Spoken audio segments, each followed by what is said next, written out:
আসসালামু আলাইকুম ওয়া রাহমাতুল্লাহি ওয়া বারাকাতুহু। আজকে আমরা একটা হাদিস সম্পর্কে জানব।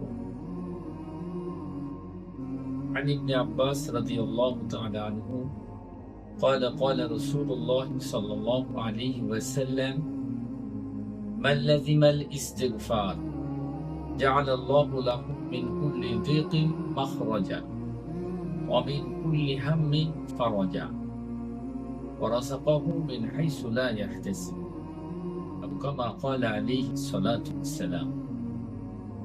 এই হাদিসের মধ্যে নবী আকরাম সাল্লাল্লাহু আলাইহি ওয়াসাল্লাম বলেন, মান লাজিমাল ইস্তিগফার, যে ব্যক্তি আল্লাহ তাআলার কাছে ক্ষমা চাওয়াটা আবশ্যক করে নেন।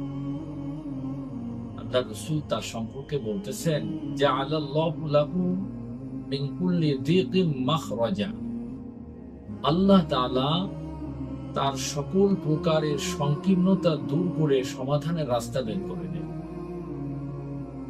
ওয়ামিন কুল্লি হাম্মিন ফারাজা, এবং এই ইস্তিগফারের মাধ্যমে আল্লাহ তাআলা তাকে সকল প্রকারের পেরেশানি দূর করে দেন।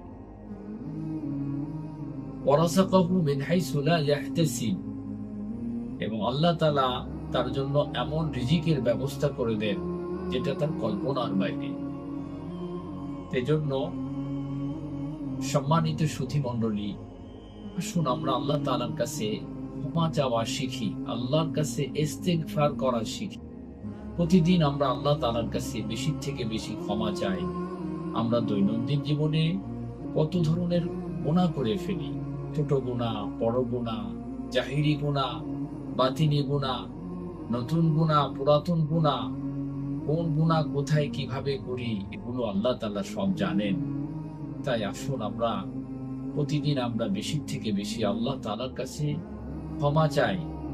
ক্ষমা যে যত বেশি আল্লাহ তাআলার কাছে চাইবে, আল্লাহ পাক তাকে তত বেশি ক্ষমা করে দিবে। আমরা যদি দুনিয়ার এই জিন্দেগিতে বেশি থেকে বেশি ক্ষমা আল্লাহ তাআলার কাছে চাই, তাহলে কি হবে? আমাদের দুনিয়ার জিন্দেগি নুরানি হবে, পাশাপাশি পরকালীন জিন্দেগিও আমাদের নুরানি। যত বেশি আমি আল্লাহর কাছে ক্ষমা চাইব, আমার অন্তর তত বেশি পরিষ্কার পরিচ্ছন্ন হবে। এজন্য নিজেকে আল্লাহ তাআলার কাছে সম্মানিত করতে হলে, নিজেকে আল্লাহ তাআলার কাছে দামি বানাইতে হলে, নিজেকে আল্লাহ তাআলার কাছে মাহবুব বানাইতে হলে আল্লাহর কাছে বেশি থেকে বেশি ক্ষমা চাইতে হবে। আর যে আল্লাহর কাছে বেশি ক্ষমা চায়, আল্লাহ তাকে বেশি পছন্দ করেন, ভালোবাসেন, আল্লাহ তাকে প্রিয় বানিয়ে নেন। এজন্য আসুন আমরা প্রতিদিন বেশি বেশি করে আল্লাহর কাছে ক্ষমা চাই, তওবা করি। ছোট্ট একটি ইস্তিগফার, আস্তাগফিরুল্লাহ, আমি আল্লাহর কাছে ক্ষমা চাই, এই ইস্তিগফারটাও আমরা প্রতিদিন বারবার বলতে পারি। চিন্তা করে আমরা দেখি, আমাদের নবী মুহাম্মদ রাসূলুল্লাহ সাল্লাল্লাহু আলাইহি ওয়াসাল্লামের সামনে পিছনে কোনো গুনাহ ছিল না, তারপরেও আল্লাহ রাসূল প্রতিদিন বারবার আল্লাহর কাছে ক্ষমা চেয়েছেন।